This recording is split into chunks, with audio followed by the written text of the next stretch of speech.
Hello दोस्तों, अगर आप चाहते हैं कि मेंटर क्लासेस 2.0 के हर एक वीडियो का नोटिफिकेशन आपको मिलती रहे तो आपको मेंटर क्लासेस 2.0 को सब्सक्राइब करना है, बेल आइकॉन पर क्लिक करना है, जिससे आप कोई भी वीडियो मिस नहीं करेंगे।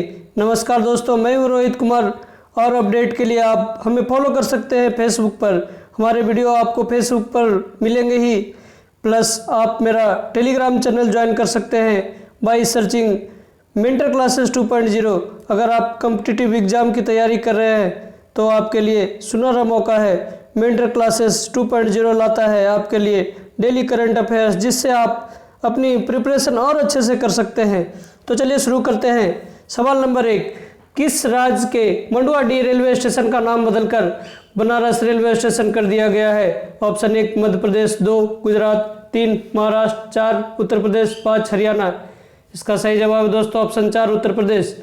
गृह मंत्रालय MHN ने उत्तर प्रदेश के मंडुआडीह रेलवे स्टेशन का नाम बदलकर बनारस रखने की मंजूरी दे दी है।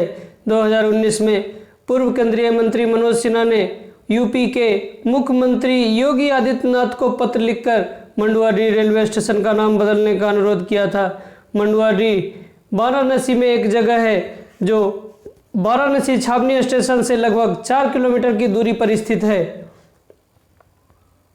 सवाल नंबर 2, भारत के राष्ट्रपति ने संविधान के किस अनुच्छेद के तहत शिक्षा मंत्रालय को मानव संसाधन विकास मंत्रालय का नाम बदलने की अनुमति दी है? ऑप्शन 1 अनुच्छेद 86, 2 अनुच्छेद 77, 3 अनुच्छेद 75, 4 अनुच्छेद 80, 5 अनुच्छेद 79। इसका सही जवाब है दोस्तों ऑप्शन 2 अनुच्छेद 77। संविधान के अनुच्छेद 77 के तहत भारत के राष्ट्रपति मानव संसाधन विकास मंत्रालय को शिक्षा मंत्रालय में बदलने की अनुमति देते हैं। मंत्रालय का यह नामकरण नई शिक्षा नीति के मसौदे पर प्रमुख सिफारिशों में से एक था, जिसे जुलाई 2020 में केंद्रीय मंत्रिमंडल ने भी मंजूरी दे दी थी। सवाल नंबर 3, स्वास्थ्य और पोषण पर न्यूज़लेटर का नाम बताएं जो आदिवासी मामलों के मंत्रालय द्वारा जारी किया गया था। ऑप्शन 1 सुरक्षा, 2 प्रक्षित, 3 स्वास्थ्य, 5 आलेख, 4 आलेख, 5 उपरोक्त में से कोई नहीं। इसका सही जवाब है दोस्तों ऑप्शन 4 आलेख। केंद्रीय जनजातीय मामलों के मंत्री अर्जुन मुंडा ने अपनी तरह के पहले ई पोर्टल स्वास्थ्य, एक जनजातीय स्वास्थ्य और पोर्टल का उद्घाटन किया और जनजातीय मामलों के मंत्रालय MOTA ने स्वास्थ्य और पोषण आलेख पर न्यूज़लेटर और राष्ट्रीय प्रवासी पोर्टल और राष्ट्रीय जनजातीय फेलोशिप पोर्टल खोलने की शुरुआत की। रेणुका सिंह सरुता आदिवासी मामलों के लिए MOS ने त्रैमासिक न्यूज़लेटर आलेख जारी किया है। सवाल नंबर 4, गुजरात के किस शहर के 2 फ्लाईओवर अरुण जेटली और सुषमा स्वराज के नाम पर थे? ऑप्शन 1 सूरत, 2 अहमदाबाद, 3 राजकोट, 4 गांधीनगर, 5 वडोदरा। इसका सही जवाब है दोस्तों ऑप्शन 2 अहमदाबाद। अहमदाबाद नगर निगम अस्थायी समिति के अध्यक्ष अमूल भट्ट ने घोषणा की कि गुजरात में अहमदाबाद शहर के 2 फ्लाईओवर पुलों का नाम स्वर्गीय अरुण जेटली और सुषमा स्वराज के नाम पर रखा जाएगा। इनकम टैक्स सर्कल अहमदाबाद के आयकर सर्कल में फ्लाईओवर ब्रिज का नाम अरुण जेटली फ्लाईओवर होगा। अंजलि क्रॉस रोड के फ्लाईओवर का नाम सुषमा स्वराज ब्रिज होगा। सवाल नंबर 5, झारखंड ने हाल ही में नया राज्य प्रतीक पेश किया है। झारखंड का राज्य पशु क्या है? ऑप्शन 1 भारतीय हाथी, 2 तेंदुआ, 3 महान भारतीय बस्टर्ड, 4 भारतीय रोलर, 5 ग्रेट हॉर्नबिल। इसका सही जवाब है दोस्तों ऑप्शन 1 भारतीय हाथी। भारतीय हाथी झारखंड का राजकीय पशु है। द्रौपदी मुर्मू झारखंड की राज्यपाल और झारखंड की मुख्यमंत्री हेमंत सोरेन ने आर्यभट्ट ऑडिटोरियम रांची में नया राज्य प्रतीक प्रस्तुत किया। नए सर्कल के आकार का प्रतीक राज्य की परंपराओं, सांस्कृतिक विरासत और वनस्पतियों और जीवों के साथ राज्य की प्रगति को शामिल करता है और प्रतिनिधित्व करता है। आंतरिक चक्र राज्य की सांस्कृतिक विरासत, परंपरा, संगीत, वाद्य यंत्र, लोक गीत और नृत्य का प्रतिनिधित्व करने वाले नृत्य के रूपांकनों को प्रदर्शित करता है। लोगों में दूसरी अंगूठी सफ़ेद हाथियों को दर्शाती है, जो राज्य की प्राकृतिक संपदा और समृद्धि का प्रतीक है। तीसरी अंगूठी झारखंड की सुंदरता को दर्शाती है। राज्य पुरुष पलाश को प्रदर्शित करती है। इसके अलावा फूल में लाल रंग भी क्रांति का प्रतीक है, जो राज्य के लोगों के संघर्ष को दर्शाता है। सवाल नंबर 6, भारतीय वायुसेना के किस विमान ने हाल ही में 58 मीट्रिक टन आपातकालीन मानवीय सहायता के साथ लेबनान के लिए उड़ान भरी? Option 1 IAF A-12, 2 IAF C-17, 3 IAF E-12, 4 IAF B-14, 5 IAF D-19। इसका सही जवाब है दोस्तों IAF C-17। भारतीय वायुसेना IAF का C-17 plane medical, food supply सहित 58 MT आपातकालीन मानवीय सहायता के साथ लेबनान के लिए उड़ान भरता है। भारतीय वायुसेना के विमान C-17 में से एक ने इस महीने की 4 तारीख को हुए दुखद विस्फोट के बाद महत्वपूर्ण चिकित्सा और खाद्य आपूर्ति सहित 58 मीट्रिक टन आपातकालीन मानवीय सहायता के साथ उड़ान भरी है। सवाल नंबर 7, भारतीय तटरक्षक ने अपने दक्षिण पूर्व तट पर MV बकैसियों से तेल रिसाव को रोकने के लिए किस देश में 10 सदस्यीय विशेषज्ञ प्रदूषण प्रतिक्रिया दल की प्रतिनियुक्ति की है? Option 1 Mauritius, 2 Sri Lanka, 3 Maldives, 4 Pakistan, 5 Bangladesh. इसका सही जवाब है दोस्तों ऑप्शन 1 मॉरिशस। विदेश मंत्रालय और रक्षा मंत्रालय भारतीय तटरक्षक बल ने मॉरिशस को प्रदूषण प्रतिक्रिया उपकरणों के साथ 10 सदस्यीय विशेषज्ञ प्रदूषण प्रतिक्रिया टीम को अपने दक्षिण पूर्व तट पर बल्क कैरियर MV बकासियो से तेल रिसाव को रोकने के लिए चल रहे प्रयासों के लिए प्रतिनियुक्त किया है। सवाल नंबर 8, केंद्र सरकार ने किस वर्ष तक पेट्रोल के 10% बायोएथेनॉल सम्मिश्रण को प्राप्त करने का लक्ष्य निर्धारित किया है? ऑप्शन 1 2020, 2 2022, 3 2021, 4 2023, 5 2025। इसका सही जवाब है दोस्तों ऑप्शन 2 2022। सरकार ने 2022 तक पेट्रोल के 10% बायोएथेनॉल सम्मिश्रण का लक्ष्य रखा है और इसे एथेनॉल मिश्रित कार्यक्रम EBP के तहत 2030 तक बढ़ाकर 20% करने का लक्ष्य रखा है। EBP को राष्ट्रीय जैव ईंधन नीति 2018 के अनुरूप लॉन्च किया गया था। सवाल नंबर 9, आंशिक क्रेडिट गारंटी योजना PCGS 2.0 के तहत वित्त मंत्रालय ने सार्वजनिक क्षेत्र के बैंकों द्वारा AA ब्रांड और वाणिज्यिक पत्रों की खरीद के लिए अधिकतम सीमा 25% से बढ़ाकर डैश की है। ऑप्शन 1 40%, 2 35%, 3 30%, 4 50%, 5 45%। इसका सही जवाब है दोस्तों ऑप्शन 4 50%। आंशिक क्रेडिट संभावना योजना 2.0 के तहत वित्त मंत्रालय ने सार्वजनिक क्षेत्र के बैंकों द्वारा AA ब्रांड और वाणिज्यिक पत्रों की खरीद के लिए अधिकतम सीमा 25% से बढ़ाकर 50% की है। सवाल नंबर 10, उन देशों का नाम बताइए जो ऐतिहासिक शांति समझौते के लिए सहमत हुए जिनका नाम अब्राहम एकॉर्ड है। ऑप्शन 1 UAE और ईरान, 2 ईरान और इराक, 3 इजराइल और UAE, 4 इराक और कुवैत, 5 कुवैत और UAE। इसका सही जवाब है दोस्तों ऑप्शन 3 इजराइल और UAE।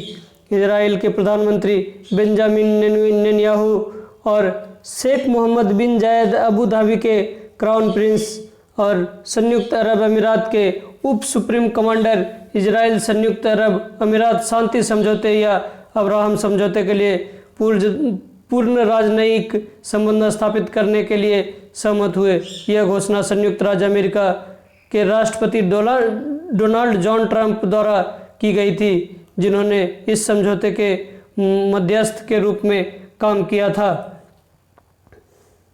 सवाल नंबर 11, मुथूट फाइनेंस ने गोल्ड लोन के खिलाफ कोविड-19 बीमा कवर की पेशकश करने के लिए किस बीमा कंपनी के साथ साझेदारी की है? Option 1 Reliance general insurance company, 2 Tata AIG general insurance company, 3 Kotak Mahindra general insurance company, 4 Bajaj Allianz general insurance company, 5 IFFCO Tokyo general insurance company. इसका सही जवाब है दोस्तों option 3 Kotak Mahindra general insurance company. Muthoot finance Ayush gold loan के तहत मुथूट फाइनेंस ने कोटक महिंद्रा जनरल इंश्योरेंस के साथ भागीदारी की है। कवर केवल उन ग्राहकों के लिए उपलब्ध होगा जो मुथूट सुपर लोन MSL योजना के तहत मुथूट फाइनेंस से गोल्ड लोन का लाभ उठाते हैं।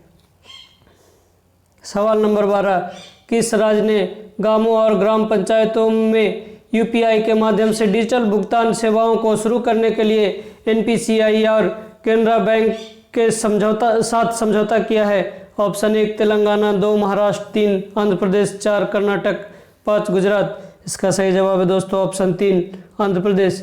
आंध्र प्रदेश के मुख्यमंत्री YS जगनमोहन रेड्डी ने वीडियो कॉन्फ्रेंसिंग के माध्यम से 15,004 गांव और वार्ड सचिवालयों में यूनिफाइड पेमेंट्स इंटरफेस UPI के माध्यम से डिजिटल भुगतान सेवाओं का शुभारंभ किया।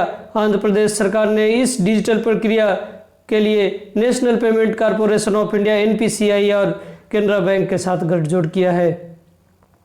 सवाल नंबर 13, फ्लिपकार्ट ने MOU पर हस्ताक्षर किए जिसके साथ IIT ने उद्योग पर केंद्रित अनुसंधान का समर्थन किया? ऑप्शन 1 IIT रोपड़, 2 IIT Patna, 3 IIT Delhi, 4 IIT Madras, 5 IIT Calcutta. इसका सही जवाब है दोस्तों ऑप्शन 2 IIT पटना। फ्लिपकार्ट ने artificial intelligence AI, natural language processing NLP और मशीन लर्निंग ML जैसे क्षेत्रों में केंद्रित अनुसंधान को समर्थन देने के लिए भारतीय प्रौद्योगिकी संस्थान IIT पटना के साथ एक समझौता ज्ञापन MOU पर हस्ताक्षर किए। सवाल नंबर 14, महाराष्ट्र के राज्यपाल भगत सिंह कोश्यारी को गोवा के राज्यपाल के रूप में अतिरिक्त प्रभार दिया गया। मेघालय के नए राज्यपाल के रूप में किसे नियुक्त किया गया है? Option 1 Jagdish Mukhi, 2 BD Mishra, 3 Satyapal Malik, 4 Vishwabhushan Harichandan, 5 Phagu Chauhan. इसका सही जवाब है दोस्तों ऑप्शन 3 सत्यपाल मलिक। भारत के राष्ट्रपति रामनाथ कोविंद ने गोवा के राज्यपाल सत्यपाल मलिक को मेघालय का राज्यपाल नियुक्त किया और महाराष्ट्र के राज्यपाल भगत सिंह कोश्यारी को गोवा के राज्यपाल का अतिरिक्त प्रभार दिया गया। तथागत रॉय मेघालय के पूर्व गवर्नर थे। सत्यपाल मलिक ने 3 साल तक त्रिपुरा के राज्यपाल के रूप में कार्य किया है और शेष 2 वर्ष मेघालय में कार्य किया। सवाल नंबर 15, राकेश अस्थाना को किस केंद्रीय सशस्त्र बल के महानिदेशक के रूप में नियुक्त किया गया है? ऑप्शन 1 सीमा सुरक्षा बल BSF, 2 केंद्रीय औद्योगिक सुरक्षा बल CISF, 3 सशस्त्र सीमा बल SSB, 4 राष्ट्रीय सुरक्षा गार्ड NSG, 5 केंद्रीय रिजर्व पुलिस बल CRPF। इसका सही जवाब है दोस्तों ऑप्शन 1 सीमा सुरक्षा बल BSF। प्रधानमंत्री नरेंद्र मोदी की अध्यक्षता वाली मंत्रिमंडल की नियुक्ति समिति ने 1984 बैच के गुजरात कैडर के IPS अधिकारी राकेश अस्थाना को सीमा सुरक्षा बल के महानिदेशक के साथ साथ नारकोटिक्स कंट्रोल ब्यूरो के महानिदेशक के रूप में 31 जुलाई 2021 तक नियुक्ति की मंजूरी दी। सवाल number 16, DBS bank India limited के राष्ट्रीय वितरण के लिए के MD और प्रमुख के रूप में किसे नियुक्त किया गया है? ऑप्शन 1 प्रीति प्रिया, 2 विक्रम सूद, 3 राजेश प्रभु, 4 प्रशांत जोशी, 5 शांतनु मिश्रा। इसका सही जवाब है दोस्तों option 4 Prashant Joshi. DBS bank India limited ने प्रशांत जोशी को प्रबंध निदेशक और राष्ट्रीय वितरण प्रमुख के रूप में नियुक्त किया है। वह DBS बैंक इंडिया लिमिटेड के प्रबंध निदेशक और CEO सुरजीत सोम को रिपोर्ट करेंगे। सवाल नंबर 17, उस भारतीय क्रिकेटर का नाम बताइए जिसे ओकले का ब्रांड एम्बेसडर नियुक्त किया गया है। Option 1 Jasprit Bumrah, 2 Rohit Sharma, 3 Virat Kohli, 4 Suresh Raina, 5 KL Rahul. इसका सही जवाब है दोस्तों ऑप्शन 2 रोहित शर्मा। भारतीय सीमित ओवरों के टीम के उप कप्तान रोहित शर्मा को भारत में 2 साल की अवधि के लिए स्पोर्ट्स आईवियर ब्रांड ओकले का ब्रांड एम्बेसडर नियुक्त किया गया है। सवाल नंबर 18, अनिल मुकिम को किस राज्य के मुख्य सचिव के रूप में 6 महीने का विस्तार मिला है? ऑप्शन 1 पश्चिम बंगाल, 2 ओडिशा, 3 बिहार, 4 तमिलनाडु, 5 गुजरात। इसका सही जवाब है दोस्तों ऑप्शन 5 गुजरात। केंद्र सरकार ने कोविड-19 महामारी के प्रकोप को देखते हुए 29वें गुजरात के मुख्य सचिव अनिल मुकिम के कार्यकाल को 6 महीने के लिए बढ़ाने में गुजरात सरकार के प्रस्ताव को मंजूरी दे दी है। उन्हें नवंबर 2019 में गुजरात के मुख्य सचिव के रूप में नियुक्त किया गया था। जेएन सिंह की जगह वो नवंबर 2019 में सेवानिवृत्त हुए थे। जेएन सिंह को 6 महीने का विस्तार भी दिया गया था। सवाल नंबर 19, वर्ष 2020 के लिए फोर्ब्स की सबसे अधिक भुगतान करने वाले अभिनेताओं की सूची में कौन शीर्ष पर रहा? अक्षय कुमार 6वें स्थान पर। Option 1 Evan Johnson, 2 Ryan Reynolds, 3 Mark Wahlberg, 5 Vin Diesel, 5 Bill Smith. इसका सही जवाब है दोस्तों ऑप्शन 1 डवेन जॉनसन। इसका वर्ष 2020 के लिए सबसे अधिक भुगतान वाले अभिनेताओं की फोर्ब्स की सूची के अनुसार बॉलीवुड अभिनेता अक्षय कुमार अपनी अनुमानित कमाई 48.5 मिलियन अमेरिकी डॉलर के साथ 6वें स्थान पर हैं और शीर्ष 10 अभिनेताओं की सूची में एकमात्र भारतीय विशेषताएं हैं। इस सूची में रेसलर से अभिनेता बने डवेन जॉनसन लगातार दूसरी बार शीर्ष पर हैं, जिनकी अनुमानित कमाई 87.5 मिलियन अमेरिकी डॉलर है और उसके बाद रेयन रेनॉल्ड USD 71.5 मिलियन और मार्क वाहलबर्ग 58 मिलियन अमेरिकी डॉलर है। सवाल नंबर 20, निम्नलिखित में से किसे 74वें स्वतंत्रता दिवस समारोह पर तमिलनाडु के मुख्यमंत्री के रूप में के विशेष पुरस्कार से सम्मानित किया गया है? ऑप्शन 1 KV कामत, 2 गीता गोपीनाथ, 3 सुंदर पिचाई, 4 सौम्या स्वामीनाथन, 5 उपरोक्त में से कोई नहीं। इसका सही जवाब है दोस्तों ऑप्शन 4 सौम्या स्वामीनाथन। विश्व स्वास्थ्य संगठन WHO की मुख्य वैज्ञानिक सौम्या स्वामीनाथन को Fort Saint George, Chennai, Tamil Nadu में 74वें स्वतंत्रता दिवस समारोह में तमिलनाडु के मुख्यमंत्री का विशेष पुरस्कार मिला है। उन्हें राज्य में कोविड-19 महामारी का मुकाबला करने में उनकी सलाहकार की भूमिका के लिए पहचाना गया था। सवाल नंबर 21, हाल ही में आयोजित व्यापार, आर्थिक और तकनीकी सहयोग पर भारत संयुक्त अरब अमीरात संयुक्त आयोग की बैठक का कौन सा संस्करण है? ऑप्शन 1 15वां, 2 11वां, 3 13वां, 4 8वां, 5 5वां। इसका सही जवाब है दोस्तों ऑप्शन 3 13वां। व्यापार, आर्थिक और तकनीकी सहयोग पर भारत UAE संयुक्त आयोग की बैठक का 13वां सत्र वस्तुतः आयोजित किया गया था। आर्थिक साझेदारी का विस्तार बैठक का मुख्य एजेंडा था। बैठक की सह अध्यक्षता डॉक्टर सुब्रमण्यम जयशंकर, भारत के विदेश मंत्री, और शेख अब्दुल्ला बिन जायद अल नाहयान, विदेश मामलों के मंत्री और संयुक्त अरब अमीरात के अंतर्राष्ट्रीय सहयोग ने की। सवाल नंबर 22, जैविक किसानों की संख्या के आधार पर भारत की रैंक क्या है? जैविक खेती के तहत क्षेत्र के मामलों में 9वां स्थान है।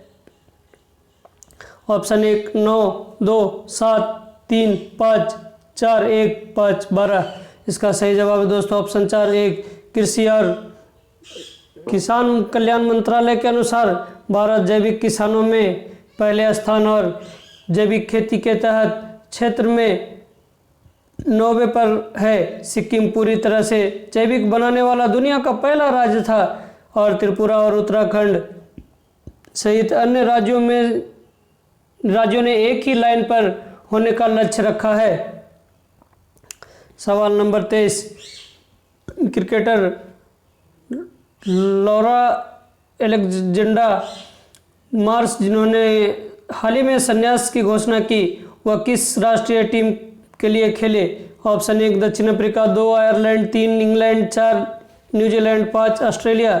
इसका सही जवाब है दोस्तों ऑप्शन 3 इंग्लैंड। 13 अगस्त 2020 को इंग्लैंड के स्पिनर लॉरा एलेक्जेंड्रा मार्श ने क्रिकेट के सभी प्रारूपों से संन्यास की घोषणा की। दिसंबर 2019 में उसने अंतर्राष्ट्रीय क्रिकेट से सेवानिवृत्ति की घोषणा की और अब घरेलू कैरियर से भी सेवानिवृत्ति हो गई।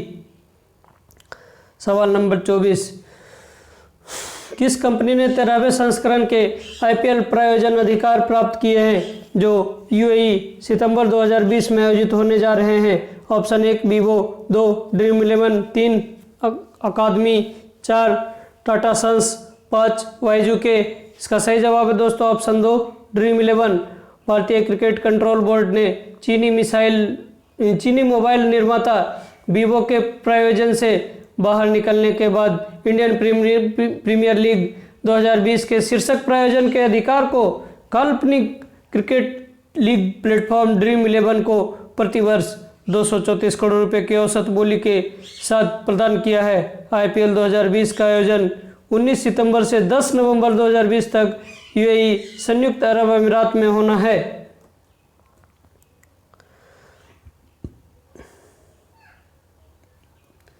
सवाल नंबर 25, पंडित जसराज जिनका अगस्त 2020 में निधन हो गया, एक प्रसिद्ध डैश हैं? ऑप्शन 1 फोटोग्राफर, 2 पेंटर, 3 राजनेता, 4 वास्तुकार, 5 गायक। इसका सही जवाब है दोस्तों ऑप्शन 5 गायक। पंडित जसराज एक भारतीय शास्त्रीय गायक मेवाती घराना का 90 वर्ष की उम्र में न्यू जर्सी, न्यूयॉर्क, संयुक्त राष्ट्र अमेरिका यूएस में कार्डियक अरेस्ट के कारण निधन हो गया। उनका जन्म 28 जनवरी 1930 को हरियाणा के हिसार जिले के एक गांव पीली मंडोरी में हुआ था। वह पद्मश्री 1975, पद्म विभूषण 1990 और पद्म विभूषण 2000 के प्राप्त करता हैं। धन्यवाद दोस्तों, मिलता हूँ मैं आपको अगले वीडियो में, तब तक के लिए बाय बाय। आप हमारे वीडियो को लाइक करें, कमेंट करें, चैनल को सब्सक्राइब करें और बेल आइकन दबाएं। धन्यवाद।